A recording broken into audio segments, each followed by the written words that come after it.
జగన్మోహన్ రెడ్డి గారికి అంత ప్రజాదరణ రావడంతో అసలు 164 సీట్లు కూటమికి వచ్చాయా, మా వైఎస్ఆర్ కాంగ్రెస్ పార్టీకి వచ్చాయా వాళ్ళకి అర్థం కావట్లేదు. అంత ప్రజాదరణ చూసి వెన్నులో వణుకు పుట్టి ఈ రోజు ఆవిడ ప్రెస్ మీట్ పెట్టడం జరిగింది.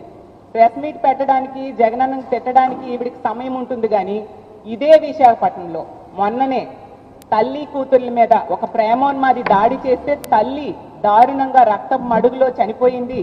ఆ బిడ్డ మననే మేము పరామర్శ చేయడం జరిగింది. ఆ బిడ్డ చావు బ్రతుకులతో పోరాడుతూ ఉంది హాస్పిటల్లో. కనీసం పరామర్శ చేయడానికి కూడా హోమ్ మినిస్టర్ గారికి సమయం లేదు. కానీ మా జగనన్నను తిట్టడానికి మాత్రం ప్రెస్ మీట్లు పెట్టడానికి ఈవిడికి సమయం ఉంటుంది.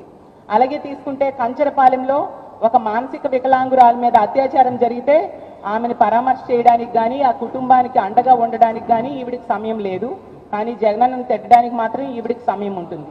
అలాగే మన రాజమండ్రిలో తీసుకుంటే నాగాంజలి ఆత్మహత్యకి ఒక టీడీపీ నాయకుడైన దీపక్ అనే వ్యక్తి వేధింపుల వలన ఆవిడ సూసైడ్ నోట్ రాసి మరీ చనిపోతే కనీసం ఆ కుటుంబాన్ని పరామర్శించడానికి కానీ, 13 రోజులు హాస్పిటల్లో ఉంటే ఆ అమ్మాయికి మెరుగైన వైద్యం అందుతుందా లేదా, ఆ అమ్మాయి ఎలా ఉందని చూడడానికి కానీ ఈవిడికి సమయం లేదు.